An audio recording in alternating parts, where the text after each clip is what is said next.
Hello, it's very good to be with you. I'm very grateful to Michael Severance of Acton's Rome office for helping to arrange this particular discussion of my book, For God and Profit, or at least the Italian edition of it.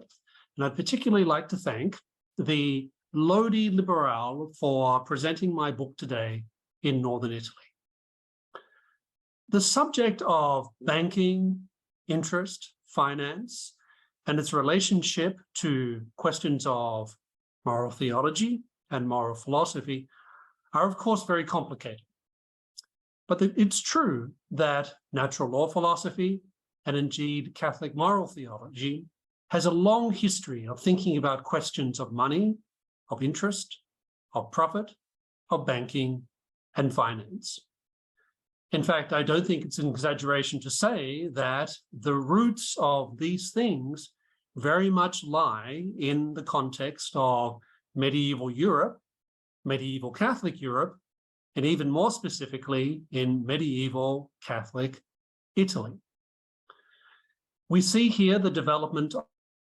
all the fundamental tools that are intrinsic to the work of banking and finance today, but we also see that many of these ideas were developed in the context of wrestling with the complex moral questions that surrounded the issue of lending money, of understanding better the nature of capital,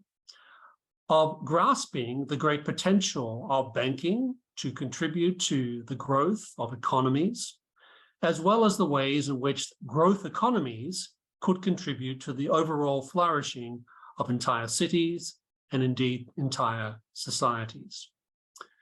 One of the things the book tries to do is to correct much of the misapprehension that exists within the Christian world and the Catholic world in particular concerning subjects of banking and finance. I think it's fair to say that really since the early 19th century, there has been critically little reflection upon these questions by Catholic thinkers and moral theologians. And that is a shame, because it's very clear that in contemporary market economies, banking, finance, and the whole business of making money and engineering money play crucial roles in the capacity of market economies, not only to expand economic growth and sustain economic growth, but also to take lots of people out of poverty. Another dimension which my book focuses upon is the way in which finance and banking give what you might call the necessary capital to entrepreneurs, many of whom do not have much by way of capital, but the capital that they need if they're going to grow their business or even transform an idea from simply an abstract concept into something that turns out to be a new product, a new service, or even a new business that employs people, but also generates the type of growth that all of us need, if not only if we're going to stay out of poverty, but we're going to build societies in which capital, money, and credit function in ways that promote civilizational development. So the book takes a historical approach for the most part. It traces the treatment of subjects like interest and usury from the time of Aristotle, as well as the Hebrew Bible up until the present.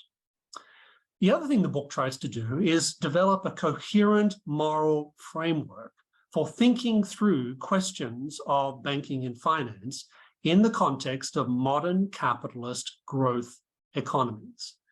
Because I think it's fair to say that if you look through a great deal of secular and religious reflection on these issues in the contemporary world, what's striking about those reflections is how few they are and how limited many of them are. In fact, in many cases, I think people who work in the area of natural law ethics or Catholic social teaching have essentially ceded much ethical reflection on these complicated questions to more or less secular ethical forms of reasoning. And that's a shame, because I think that secular forms of reasoning in many respects are inadequate for thinking about some of the challenges facing not just private banking and private finance today, but also more issues like monetary policy and the role of central banks in our societies today.